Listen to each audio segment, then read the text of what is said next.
Será que você foge da prática do inglês sem perceber? Acontece mais frequentemente do que a gente imagina. Aquele aluno super esforçado. Eu não tô falando, é claro, do aluno que o pai obriga a fazer curso de inglês, aí o cara é vagal e tudo mais. Não tô falando disso. Eu tô falando, o estereótipo de um aluno desse calibre. O cara gosta de inglês, o cara quer se esforçar, o cara quer praticar, está disposto, só que ele está fugindo.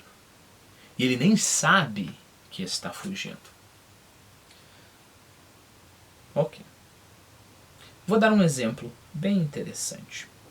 Anos atrás, eu vou colocar bem no passado, para não parecer que eu estou falando de algum aluno. Então, anos e anos atrás, em 1927, eu tinha uma aluna com dificuldade. E aí eu propus uma atividade simples, mas extremamente produtiva. Uma das coisas mais produtivas que eu faço como professor de inglês. Olha, eu falei para ela, ela estava, por exemplo, no nível 4. Eu falei, eu vou mandar algumas perguntas para você pelo WhatsApp, vou gravar a pergunta e você vai me responder por áudio também. Porque é uma atividade oral, porque você ouvindo a sua própria voz, você consegue se corrigir muito melhor. A propósito, uma das melhores coisas que você pode fazer é ouvir a sua própria voz falando em inglês. Porque não há explicação aqui, só há prática. Eu não vou gravar áudio de explicação nenhuma. Falei pra ela, olha, você já sabe essas coisas. É só na hora de falar que você não consegue pôr em prática. Mais ou menos como eu sei, que para dançar você tem que fazer 2 passos para frente, um pro lado, coloca a mão aqui, outra mão ali, etc. Só que eu não consigo dançar. Eu sei, mas não consigo fazer. E aí, baseado nisso, eu falei, esse vai ser o teu exercício. E essa aluna, super empolgada, inglês é importante para minha vida, falou, eu vou fazer sim. Eu achei muito legal, porque eu quero dedicar no mínimo 2 horas por dia para estudar inglês. Repare, a atividade que eu dei para ela, se ela fizesse, repetindo a atividade diversas vezes, demoraria lá 15 minutinhos por dia. Ela estava disposta a estudar 2 horas, 1h30, 2 horas por dia. Ótimo, passou a aula, de repente, outro dia eu recebo uma mensagem e falei assim, ela falando assim, não, teacher, eu tive uma ideia melhor. Sabe o que eu vou fazer? Eu vou rever a gramática de todos os livros que eu estudei. Então eu estou pegando o livro desde o livro 1, livro 2, livro 3, eu vou copiar os exemplos, vou fazer esquemas, eu vou fazer resumos, etc. E essa atividade, todo esse trabalhão que ela quis ter, demoraria o quê? Talvez a 1h30 por dia que ela falou. E aí o que eu falei para ela foi isso, olha, você tá fugindo. Como assim eu tô fugindo? Você tá fugindo do inglês. O que você precisa não é exercício. O que você precisa não é exercício nesse sentido, copiar e pegar um PDF na internet. Eu vi esse canal.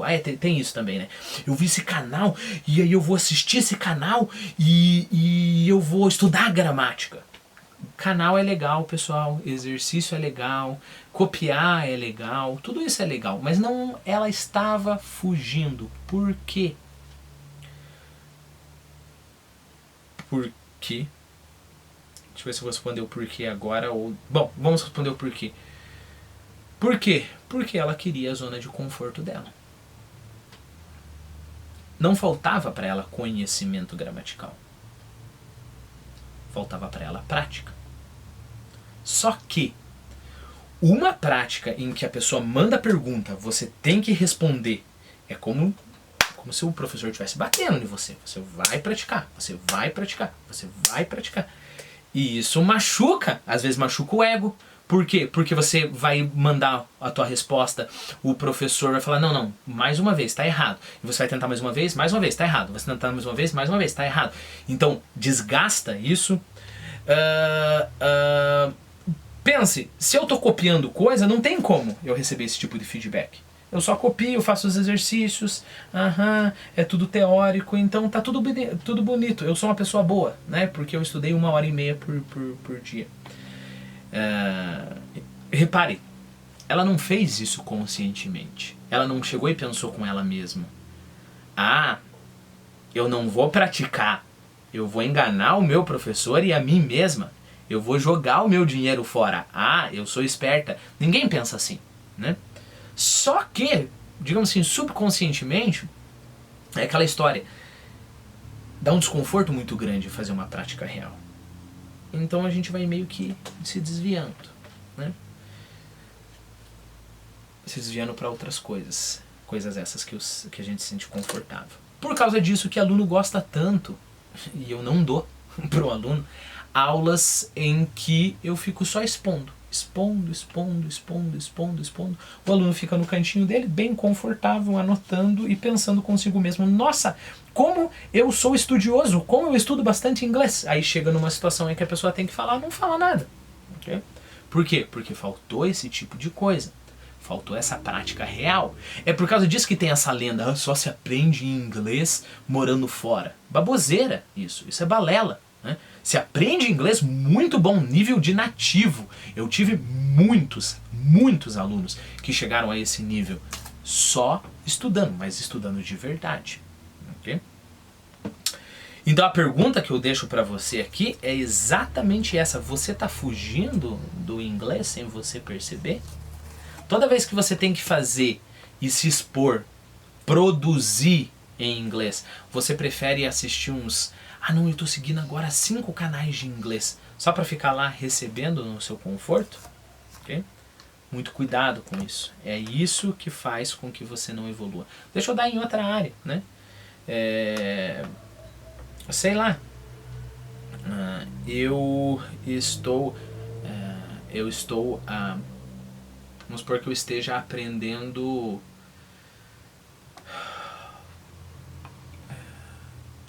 filosofia, né? E aí tem uma questão específica. É muito mais fácil para mim, em vez de desenvolver aquela questão e pensar, não só dar uma resposta que vem na minha mente, né? Que às vezes o pessoal pensa que filosofia é isso, né? Fuma maconha e fica falando qualquer coisa que vem na mente.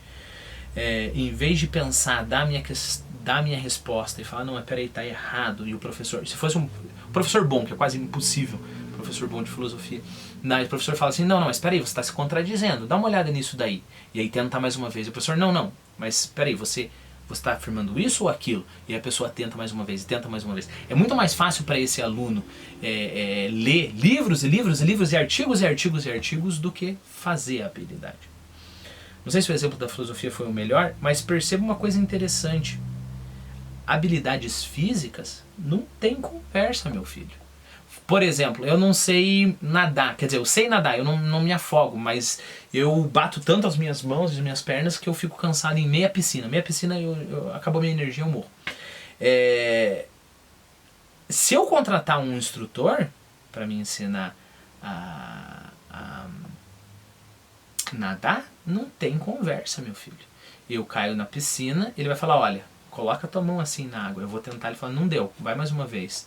Não deu, vai mais uma vez. Não tá bom, vai mais uma vez. Você viu que você está cansado? Você está fazendo isso. Não tem para onde eu fugir. Não tem como eu sair da piscina, me secar e falar assim, professor, você me explica quais são os músculos envolvidos quando eu tô nadando? Você me explica a história da natação? Você me explica, você fala pra mim os caras mais importantes da natação mundial? Não tem como fazer isso. Se o professor for honesto, ele vai falar, sobre o que você tá falando? Vai, cai na água ali, vai nadar, cara. É isso que o cara vai fazer. Só que perceba que perigoso a área das línguas. A área das línguas a gente está nesse meio. A gente pode fazer o que a gente deveria fazer, que é cair na piscina e nadar, ou a gente pode ficar falando sobre a natação, né? Vamos conversar sobre todos os tempos verbais que existem no inglês. E aí se enganar. Esse que é o grande perigo, né? Essa aluna que eu dei como exemplo, não faltava para ela conhecimento gramatical. Até porque o modo que o CC trabalha e o modo que eu trabalho, assim, eu não vou apresentar toda a gramática do inglês. Eu apresento uma partezinha e aí você vai praticar até você conseguir fazer. Então equivale ao instrutor lá de direção falar, olha, hoje a gente vai aprender só a arrancar o carro. Né? Eu não vou passar palestras e palestras falando sobre em 1800 e bolinha, quando o carro começou, você arrancava o carro desse jeito. Não. Eu dou uma instrução pequena e o resto tenta arrancar. Mais uma vez, não deu certo. Em inglês tem que ser assim. Ok? Eu dou uma instrução pequena e o resto é ativo. Você vai tentar fazer. Então, talvez uma regrinha de ouro, para você perceber se você está fugindo, quanto do teu aprendizado e do teu esforço é um esforço ativo, você está tentando falar, você está tentando escrever, né? E quanto é passivo, você fica assistindo o vídeo, fora esse daqui, porque esse vídeo aqui é maravilhoso, tem que assistir todos os vídeos do meu canal. Você fica assistindo o vídeo, você fica só vendo gramáticas, você fica só revendo a parte teórica. Quanto que você faz, ok? Isso é extremamente importante. Muito frequentemente, por exemplo, eu tenho um aluno que quer... o aluno está lá no livro 4 e ele esquece das palavras, né? E aí o aluno chega pra mim e fala assim, sabe o que eu queria? Eu queria algum livro que você recomendasse para melhorar o meu vocabulário, né? Para eu guardar mais palavras e canais para aumentar o meu vocabulário. E aí o que eu recomendo é assim, olha, ainda não. Sabe o que você precisa? Pega essas palavras que a gente aprendeu que você está esquecendo e faça frases com essas palavras. Não precisa de PDF, não precisa de canal, não precisa de livro, não precisa de nada. Você pega a palavra e faz uma frase, pega uma palavra e faz uma frase, pega uma palavra e faz uma frase. Nisso você vai praticar a tua gramática, você vai praticar o teu vocabulário, você vai praticar o teu spelling, a ortografia, você vai praticar tudo. Né? Percebe? O exercício é simples, só que é claro que é desconfortável, porque você tem que se colocar no fogo. Então é essa a pergunta que eu deixo para você. Quão disposto você está a se colocar no meio do fogo?